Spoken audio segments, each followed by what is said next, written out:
Welcome to the FI Investors Podcast, helping you achieve financial independence through real estate investing, one episode at a time.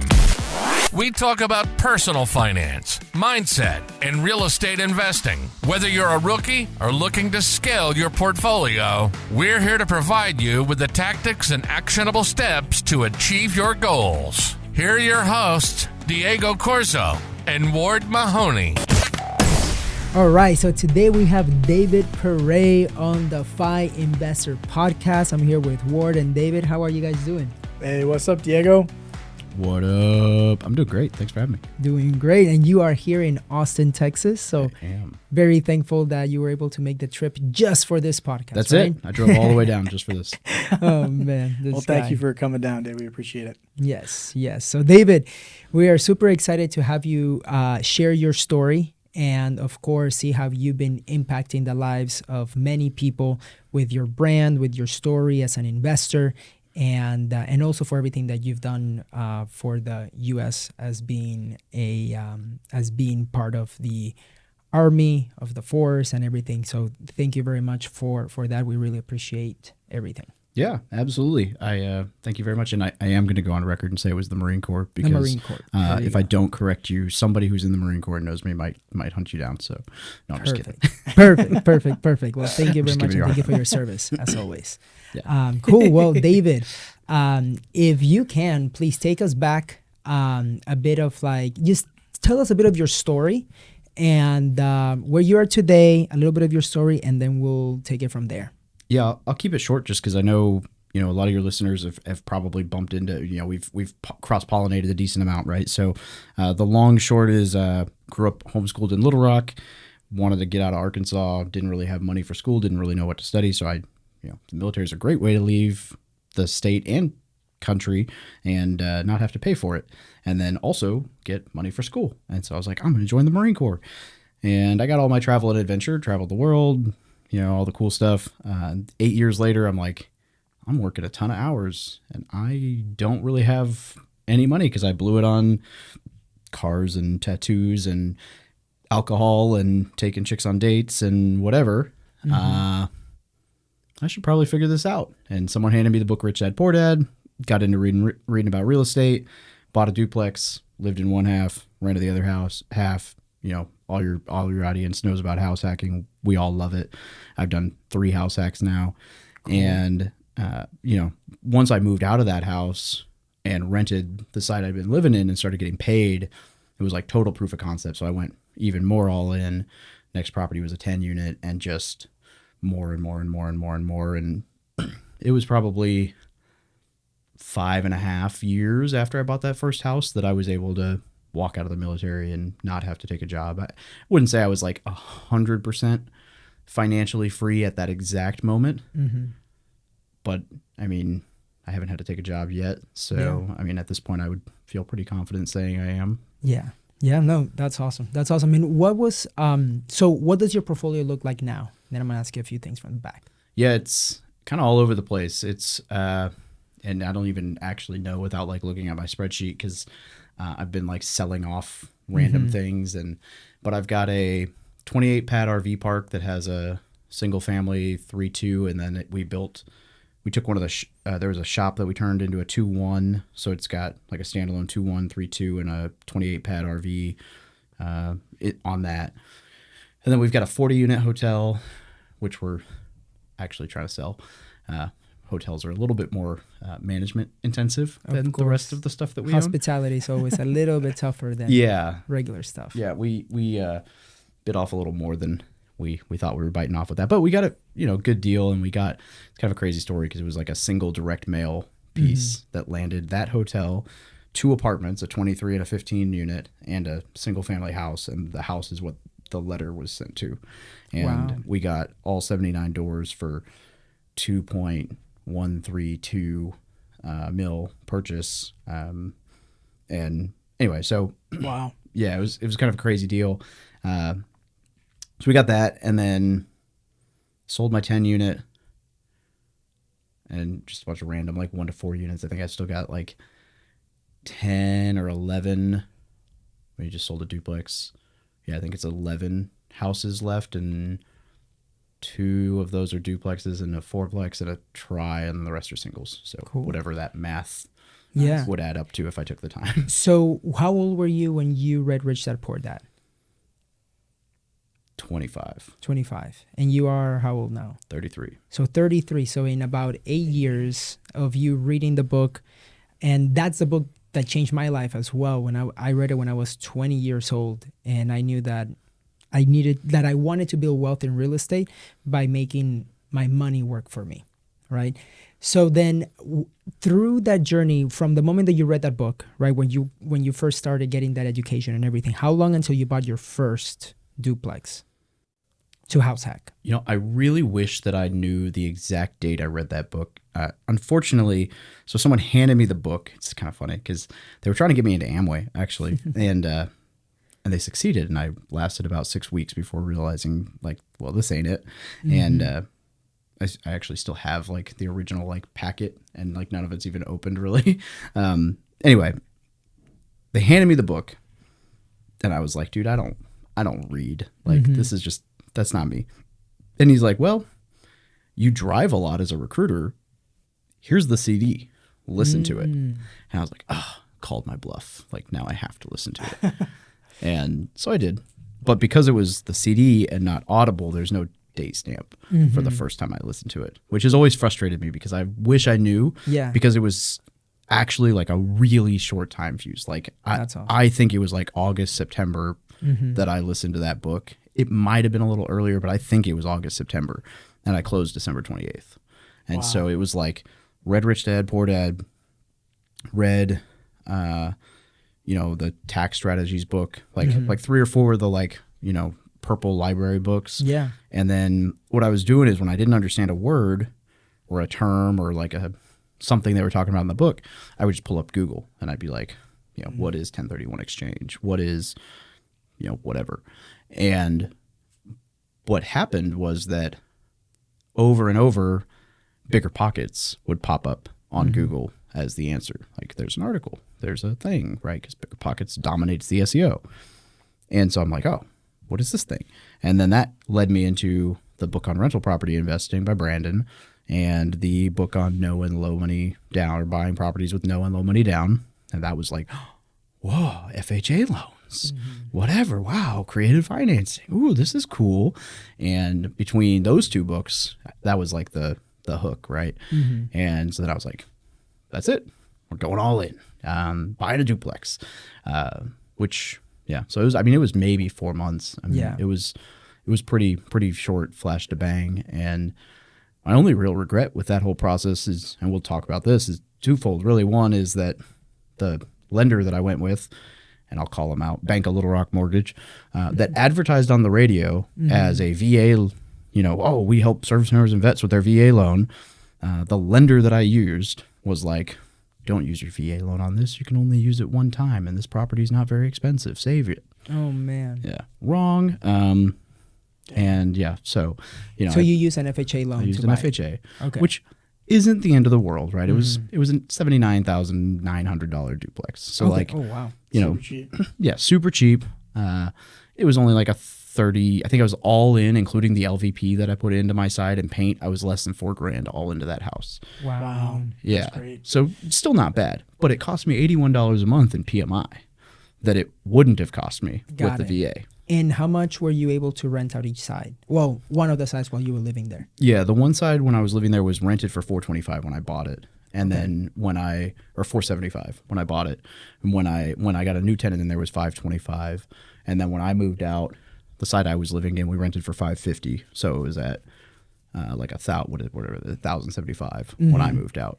And then I just sold it 2.5 weeks ago, and when I sold it, it was rented for $1,365. Wow. So, Nice. Almost a 1.5% roll. Yeah.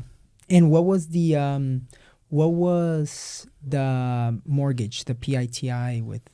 when I originally bought it, $585 or $565. Wow. So you were almost living for free. Yeah, pretty close. But technically you were living for like $100. Yeah, well, and the crazy thing was that I had a lease prior to moving into that. My lease on a 2-1, this was a 2-1 on each side. So my lease on a slightly smaller 2-1 apartment was $550 a month, not including utilities. Yeah. And so pretty much the same situation, except now I own the place and it's a little bit bigger, and I didn't have a dishwasher in the apartment, and I did here. Okay. The difference on the apartment would have been $580 to $585. So for pretty much the exact same thing, I upgraded from no dishwasher to dishwasher apartment. There you go. Hell yeah. Pretty much the exact same cost. So That's awesome. yeah. That's awesome. And now the other person's paying almost all of it. So Yeah.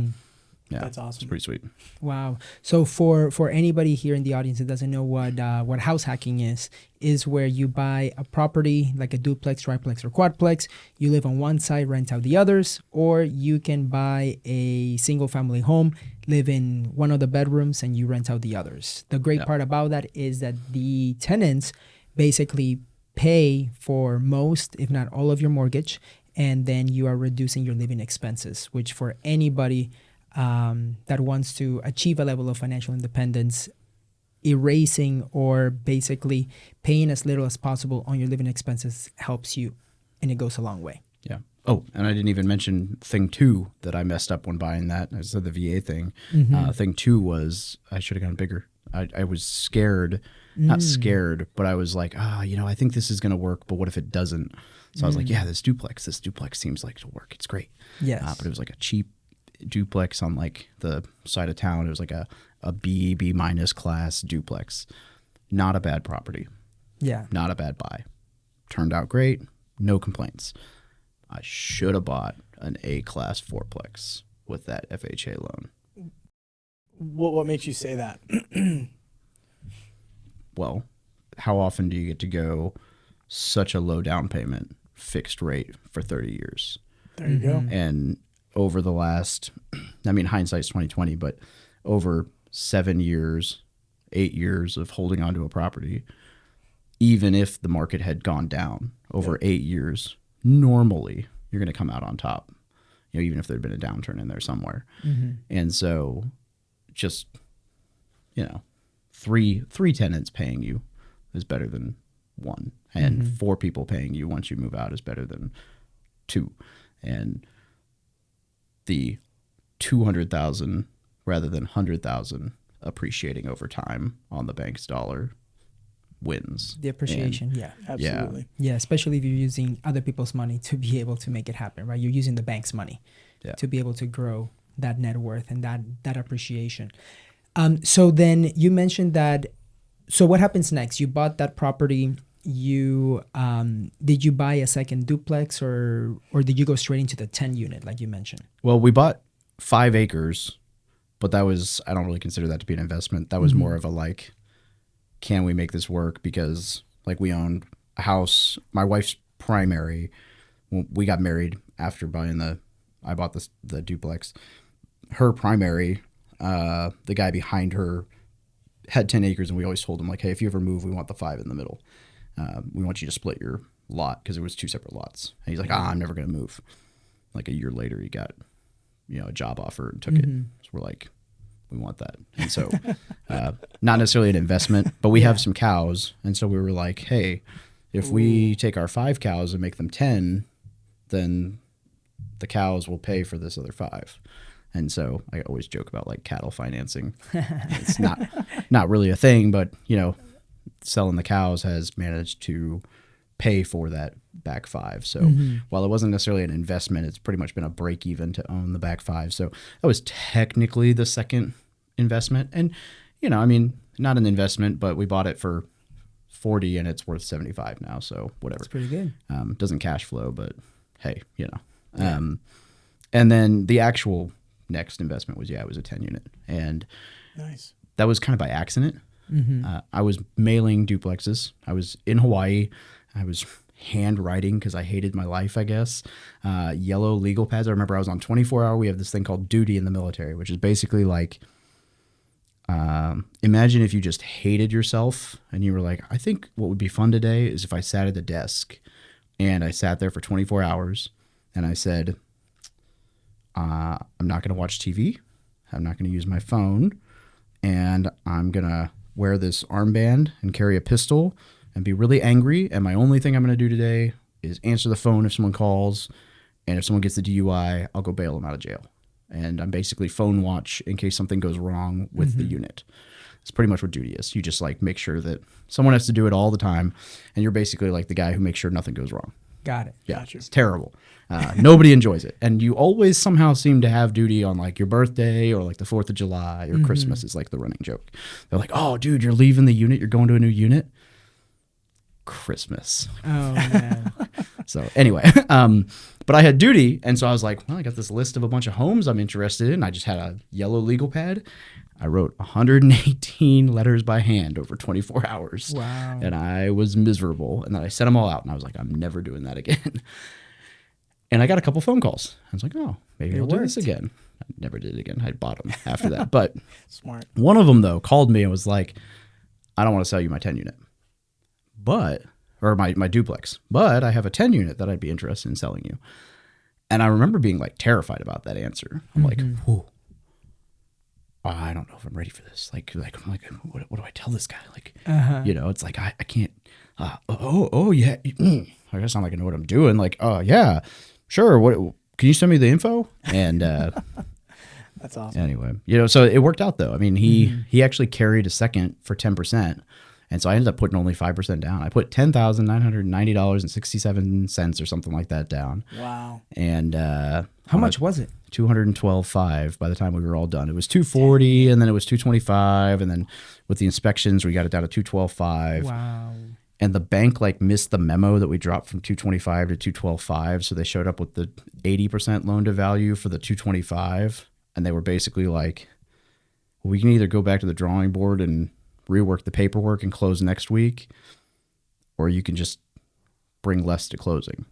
I was like, Yes, I'll bring less to there we go. I like that. Yeah, For so sure. it ended up being 85% bank, 10% seller, and 5% out of my pocket. Wow, that's that is amazing, man. awesome. Okay, so I want to ask you two things. What was the thing that made you, like, after reading Rich Dad Poor Dad, what made you take action so fast? Because I know that there are some people that maybe have read Rich Dad Poor Dad, or maybe have read different books, listened to podcasts like these, watch YouTube videos, but they're like, you know what, I'm going to wait, or I'm not ready yet. And they get stuck in analysis paralysis. Is your podcast explicit? Have you decided yet? We'll find out. Okay. You're good to say whatever you want. I'm a little bit too much of a f it type of guy, so that was part of it. I would say YOLO, like but same thing. Yeah, Right? yeah. I'm just a little bit too much of a like, what's the worst that could happen?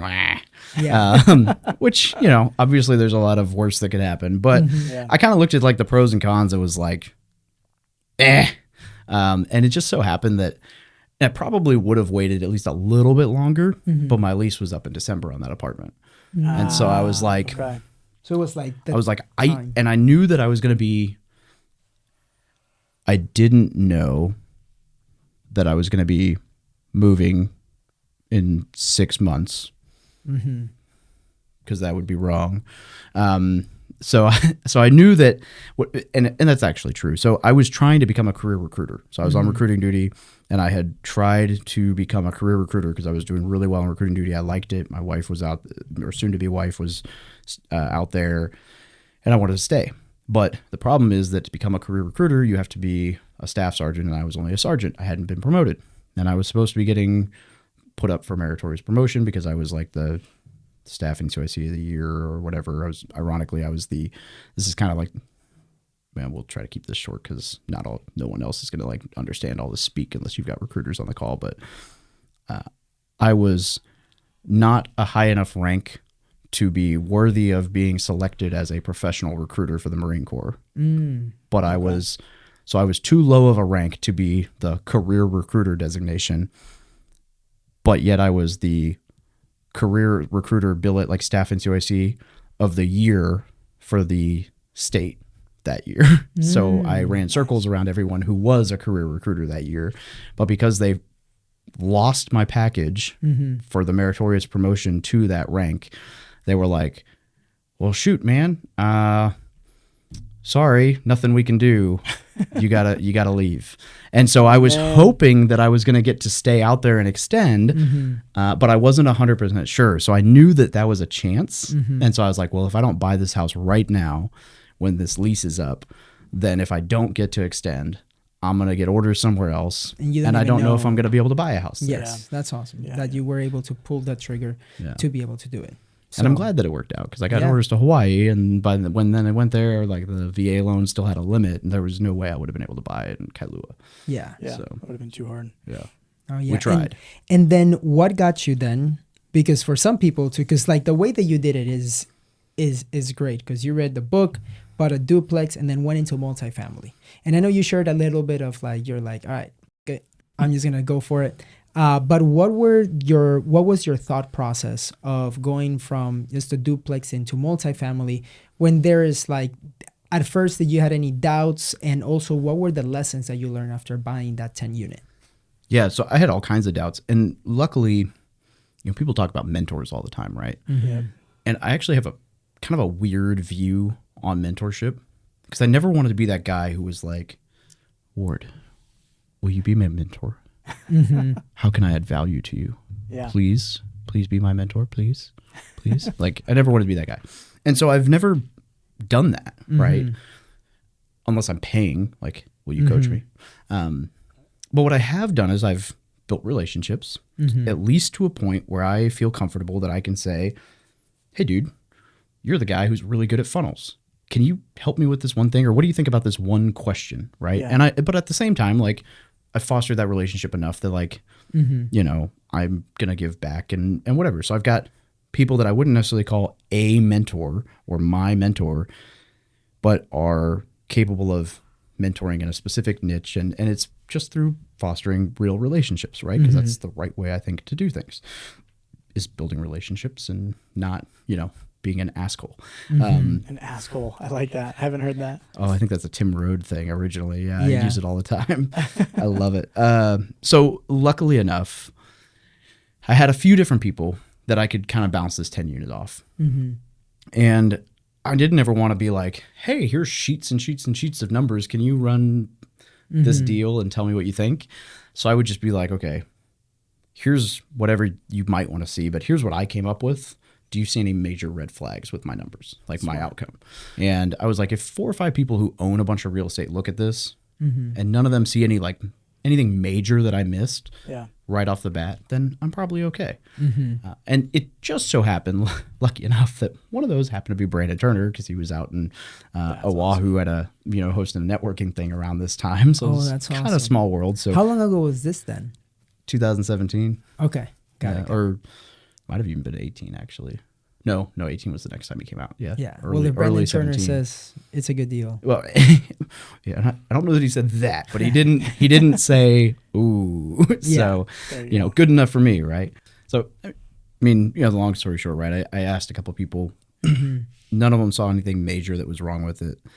And between that and having run enough numbers and knowing that I was going to be able to get into the thing for fairly low down, and I felt fairly confident. And then the other thing was, like, it needed some work for sure. It was like a D. I mean, this was not a nice 10 unit, if you couldn't tell by the purchase price, 21.2 a door. But, it was rented for 4,200 gross. So I was like, it's, almost a 2%. Yeah. Like, I think it'll be okay. Take the deal. Yeah. So we figured it out. So you bought that property, and you were mentioning that you bought it, and it was making around just a little bit over $4,000 a month. So it was around the 2% rule, which is amazing if you think about it. But of course, like you mentioned, it may be in a rougher area, but at least you took action, right? And you said you sold it.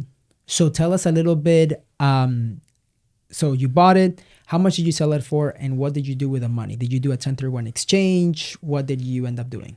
Yeah, so we bought it for the 212, 10.9 in-ish, right? Sold it for 340. Okay. 4 years to the day later. And when we sold it, it was grossing 48 a month, so 600 a month more. Not a huge difference. Realistically, I didn't put that much into it. Like, I didn't do a full reno on this thing. I painted the exterior, redid like the siding or like the fascia, or fascia, however you say that stupid word. I've been investing for 8 years and still haven't figured out. Every contractor says it differently, and it sounds like a dirty word to me. You know, got rid of a whole bunch of trash every time the neighbors thought that my 10 unit was a dumping ground. Scared a couple tenants. Like there was one tenant that my property managers were like terrified of. And Missouri is a constitutional carry state, just like a lot of other states are now. And so, I mean, I have concealed and, you know, all the other normal stuff. So normally if I am carrying a firearm, you would never know. Unless my property managers are like, please go collect rent from this guy because none of my employees will go do it anymore. And you just show up with a really large pistol hanging off of your hip. And I'm not like the smallest looking individual in the world. And I wasn't like rude at all, but I was basically just like, hey, I'm here to collect rent. And I'm really hoping that, like, I introduced myself and told him what I used to do for a living. It was like, you know, I'm just hoping that, like, you don't make me as the owner have to come by and never collect rent again because I pay a property manager for a reason.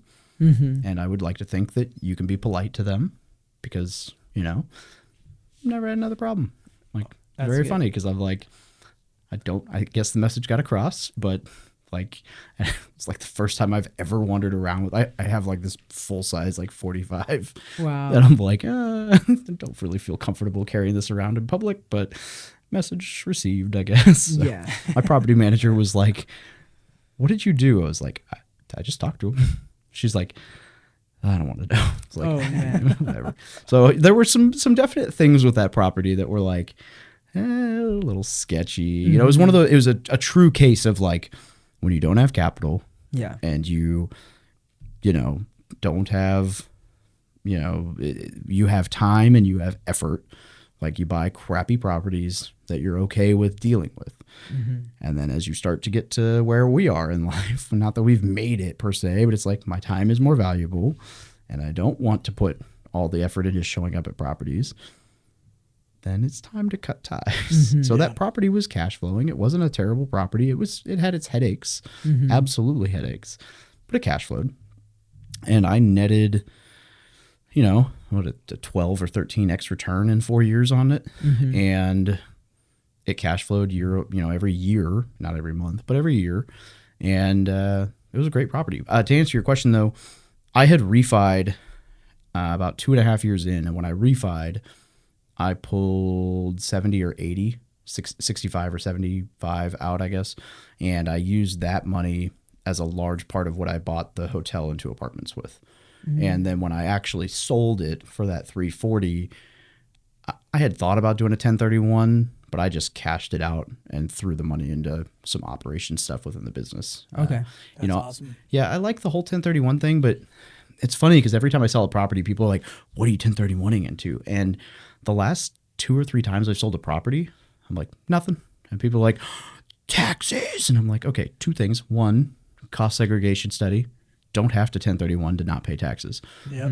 2, if it was a duplex that I owned for 2 of the last 5 years as a primary, also don't have to pay taxes without a 1031. 3, paying taxes is not the worst thing in the world because sometimes, like, just taking the cash and using it for something Yeah. is nice. Exactly. Like, it's nice to roll cash into the next property. Don't get me wrong. But every now and then, like, you know, paying off some debt or a line of credit or buying a car or like, it's okay every now and then to enjoy, like, let's say I sell 5 properties in a year.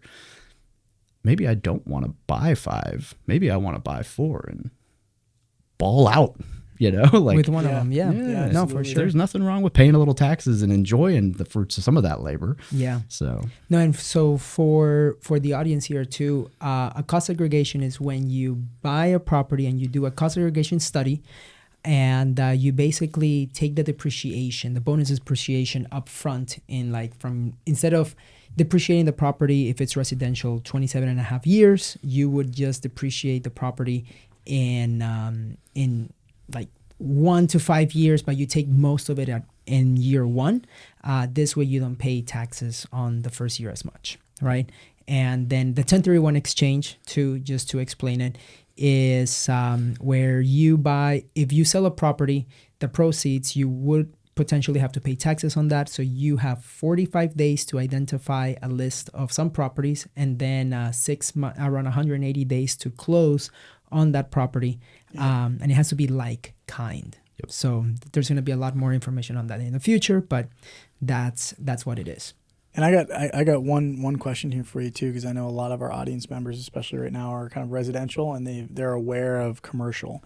What are two or three different things that you've learned going from residential to commercial? Residential lending is the worst. That's one. Commercial lending is awesome. Like, especially if you've got a good lender. Like I have a portfolio lender, like my local guy's portfolio, and I've literally closed on properties before where they're like, hey, just remember to get us your tax returns sometime. Mm-hmm. Like, whereas like if you're closing a primary residence, especially, but even with investment properties that are conventional, they're still way stricter. But if you're closing a primary residence, it's like, dude, we heard you peed in the neighbor's house once. We're going to need that neighbor. We need to get that evidence. We need that bank statement from your neighbor verifying that their credit is good enough to have allowed you to use their restroom.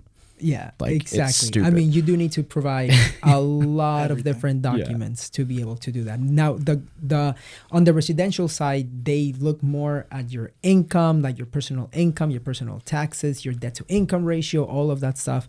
But on the commercial side, of course, is more just based on the property, the net operating income of the property, right. and then the value of it comes from the gross income and all of that stuff. So that's why it's easier. Sometimes it's because they're looking at numbers on the commercial side that is on the property rather than numbers on your bank account and confirming every bank statement that you've had for the last maybe 2 or 3 months, but the items and why did you spend this, or if you have $2,000 that came into your bank account, now you have to explain why there's $2,000 and not just your income from your work. So yeah, it can get a little bit it's a little bit more complicated than the commercial side for sure. For sure. Yeah. And the more volume you do on the commercial side, the more likely the bank is to just go, yeah, you've already got this much in mortgages with us and you're covering it. So we trust you, and your current notes we know will cover this property. And and then, transactions on the commercial side are more logical, less emotional. So it's all kind of fact and numbers based rather than, emotion based. Like you're not dealing with, when you're buying residential houses or selling residential houses or even rental properties. Yeah. You're still dealing with issues of, the carpet or this or we wanted the dishwasher, or we said we wanted to keep, I've had houses I bought where I'm negotiating and this was actually kind of cool, but negotiating, I want to keep the gun safe or whatever, and it worked, but on commercial stuff, it's literally yeah, dude, I don't care. Just make sure that stuff's still working when we buy it. It's just much less, there's not the emotional piece where it's oh, but this is our house. And let me introduce you to Jorge and Amy, and they're great tenants, and let me tell you about them and all their life story, and we know their credit's terrible and they don't always pay on time, but and we haven't increased their rent in 27 years and they've got 7 cats, and dude, we went to sell a house the other day. This is terrible. I probably shouldn't actually say this on recording. We bought a house sight unseen. Great deal, actually. It was 4 houses, 5 units, and the duplex hadn't had a vacancy since we bought it 2 years ago. Right. We bought it sight unseen. Both at the time we bought it, we both lived in San Diego. Duplex had never had a vacancy. Rented for $1,250, $1,300. Well, it was $1,150 when we bought it. It's all the way up to $1,350. So they've been increasing rent and they've been taking it. We bought the portfolio of 5 units for $200, and we sold one of them for $30. We already cashed out $100,000 in refis. Okay. All this stuff. So we're not hurting, right? It's cash good. flow, and we're about to sell one, but we were going to sell it all, the rest of it. And we're the one duplex will sell for $240 in that neighborhood. And it's a brick duplex. So the exterior is good. The roof looks good. We're whatever, all day, easy. And so we get it under contract. None of us have ever been in this house. Property manager's never been in this house. We've had it for 2.5 years. Oh man. Agent walks through and he calls me and he's like, bro, worst house I've ever been in. Oh, and no. I'm like, oh boy. He's like, so the back of the house, the back of the roof does not look like the front of the roof, for starters. He's like, it is just pouring into your house. I'm like, oh, great. And he's like, the tenant's super proud because he's like, yeah, you know, I've never called the property manager. They don't have to come out and bug me. So you don't have to pay for any repairs and they don't bug me. So it's like a great relationship. And I'm like, oh, perfect. Wonderful. And he's like, there's 7 cats in there. I'm like, oh, cool. He's like, yeah, well, the best part is he was introducing me to the cats as he's showing me around and he could only find 6. He's like, the 7th one was dead under the bed. Oh my God. And not like freshly dead. I'm like, oh God. So I'm like, we're like under he's like, yeah, so needless to say, you're not under contract anymore. I'm like, oh. Oh wow. Oh, no. So, you know, things don't always go great in real estate. Yes. But, you know, so, but the other funny thing though is like now I'm kind of torn because I'm like, well, we fell out of contract. The guy doesn't want to move. He still wants to keep paying rent and he doesn't want us to go repair anything. And I'm like, the duplex still cash flows $400 a month and he doesn't want me to fix anything. There you go. And I'm like, man, it's going to have to be a gut job now anyway. Mm-hmm. It's like, is it wrong to just let it keep being in need of being a gut job? Like, I don't know how long he's going to live there. But so eventually we're going to have to fix this thing. But I'm like, oh my God. Man. Anyway, I don't know how we got on that tangent. No. Oh, good. Something about cats maybe. It's a good lesson. And It's like, oh just my to talk a little bit more on the commercial side too. So you still kept like the portfolio that you bought with the hotel. You still kept the other multifamily units, and you have property management company and everything, right? How many doors are you up to now then? It's, if you count the RV park, it's somewhere around like 130, 140. 130, Nice. 140. Okay. Awesome. And what's really cool too though is that you have your properties, but you also have your brand called From Military to Millionaire. Would you be able to share a little bit about that, and also like how did that get started, and how have you been helping other people get go from military to millionaire? Yeah, in 2018, our mutual friend Brandon was over at my house in Oahu.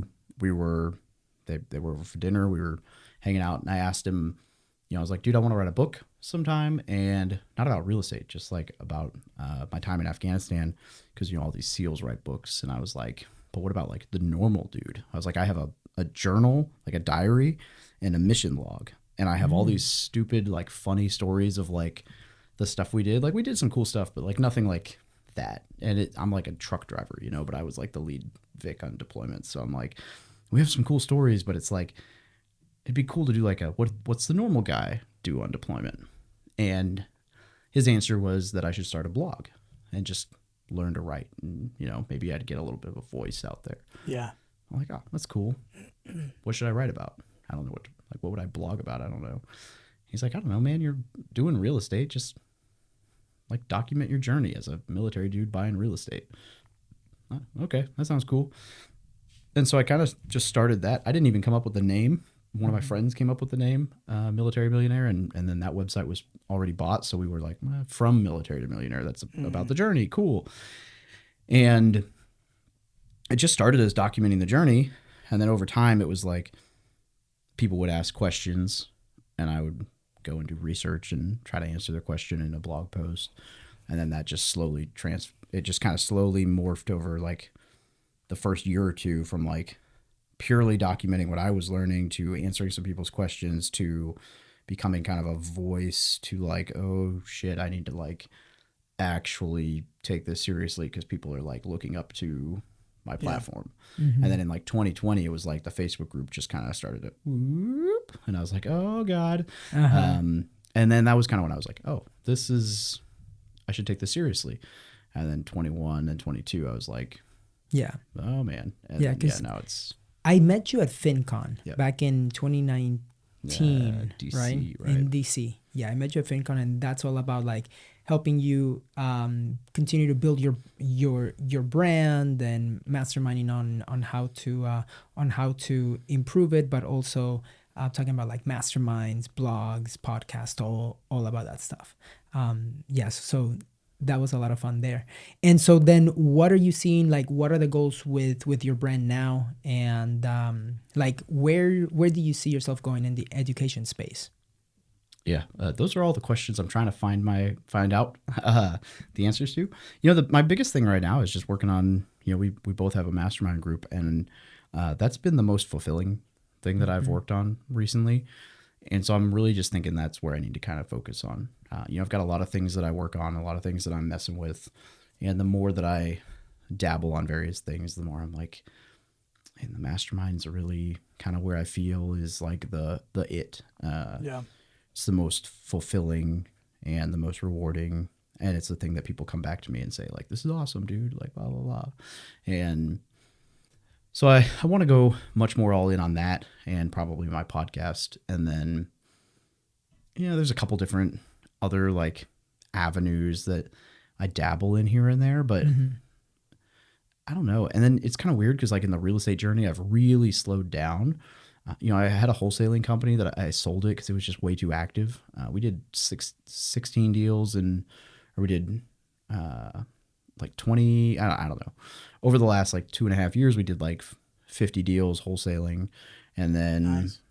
I just kind of I was super burnt out on it. I was like, and so now I'm like, okay, what's the pivot there? Like we just fell out of contract. We were about to buy a mobile home park, but there were just some big city septic issues that we weren't going to be able to get through that just torpedoed the deal. And so trying to buy some bigger things or get into development, because that's kind of exciting, and just haven't really found what the next. I know it's not renovating small houses. I mean, I don't mind that if it's a good deal, but it's just not exciting.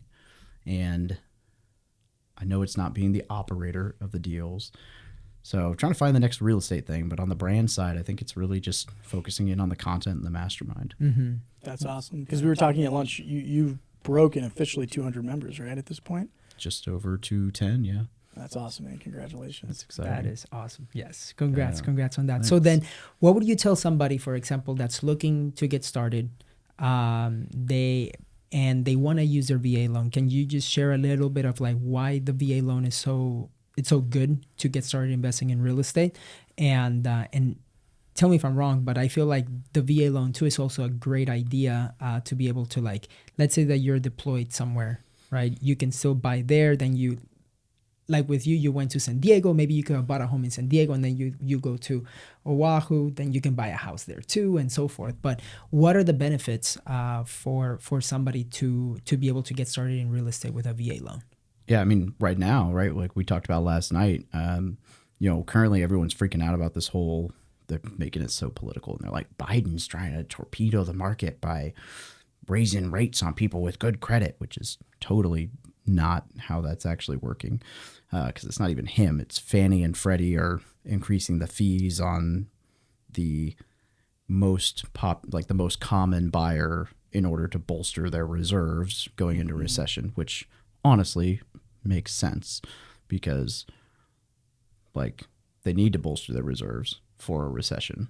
And the best way to do that is they have to use some kind of a formula, because if they just blanket made an exorbitant amount of fees for every home buyer, they would shut the whole market down. Yeah. So they got to target someone. And so why not go for the person who can actually afford to pay the fees, right? And that just comes out to the person who can pay 20% and has a good credit score. Sorry, it is what it is. But it's just, anyway. So we don't need to get down that rabbit hole. But lucky enough, that's not Ginnie Mae. That's Fannie and Freddie. So FHA, VA, and USDA doesn't apply. So There you go. there's one reason the VA is better. But, I mean, the real thing, dude, is like, so here's the biggest thing with the VA. Almost any time a lender tells you no with the VA, it's just because their bank won't, or they don't understand. The VA itself has the loosest guidelines in the world. It's amazing. Like, there's no credit score requirement for the VA. There's no debt to income requirement for the VA. So like any other loan, 49% and you're done. If you hit the 50% DTI, nope, sorry buddy, doesn't matter. my roommate John, back in the day when he was my roommate, closed a 78% debt to income ratio on a duplex in Venice Beach, California, on an active duty dude. What was the value of that? 1.93. That's a jumbo loan. Wow, that's crazy. 0 down. Wow. Yeah. Look at that. Yeah. And you can go 4% seller credit on closing costs. So the dude didn't come out of pocket for closing costs. And by the way, he closed that in 2020 on a 2.25 interest rate, fixed for 30 years. Oh, and by the way, what do you think Venice Beach, Santa Monica area, LA County has done since 2020? Think that guy's hurting on equity right now? No.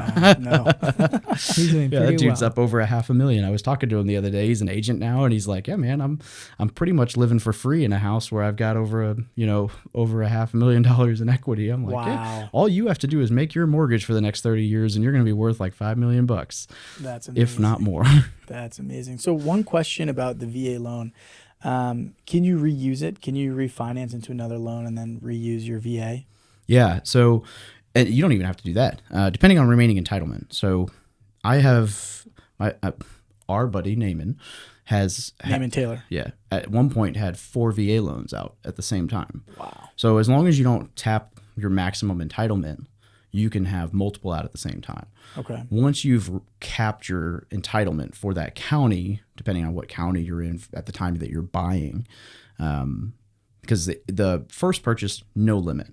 But once you go to your second purchase, whatever that county limit is, and your first purchase minus your county loan limit minus first purchase, all those weird entitlement math.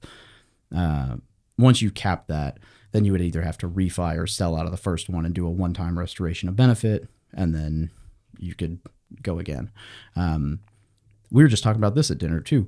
I know someone who's bought a $2.5 million house 0 down with the VA. Wow. Then that 1.93, someone who's gone 2.2. Like, it's totally doable. Crazy. But then I know someone who's done, I think 6 is the most I've ever heard of someone buying with the VA. Wow. Yeah, which is, that takes a lot of work because Right. you gotta have the intent to live in it. So that's like over 20 years, you buy, 2 or 3 years later, you move somewhere else, buy, 2 or 3 years later, you get stationed somewhere else, buy. I mean, it can't just be like buy a house, move down the street 6 months later, right? It's got to be like actually moving duty stations, but it's doable for sure. And you don't have to refinance. Not necessarily, depending on That's entitlement. Yeah. That's very cool. That's one of the coolest ways for somebody that is in the military to build a real estate portfolio, because then this means that every time that they get deployed or they have to move somewhere else, they can still be able to buy a property and leave their first one as a rental, let's say, or their second one as a rental, and then just get another property. Yeah. So Absolutely. that's awesome. That's Tons awesome. of super cool benefits. Yeah. Yeah. So then, where can people download your book, or where can people learn more about you and potentially ask you questions? You ready for this, Ward? You're going to love this as Let's a hear it, marketing man. guy. I'm ready. You want to download my book? You can go to thebestpodcastguest.com. Yeah, you like that. Thebestpodcastguest.com. Perfect. Such a wonderful domain. But that page actually, you can download my book, the PDF, for free. But then it's got links to all my socials. And that was, I realized I was just pitching for the longest time. It was like, oh, just follow me on Instagram. And I was like, that's the worst ending to a podcast ever. I've been on over 100 podcasts, got that as the ending. Yeah, man, you can check my book out on Amazon, or you can go to Instagram. And I was like, why is nobody following me? And I was like, because that's not nobody can remember that.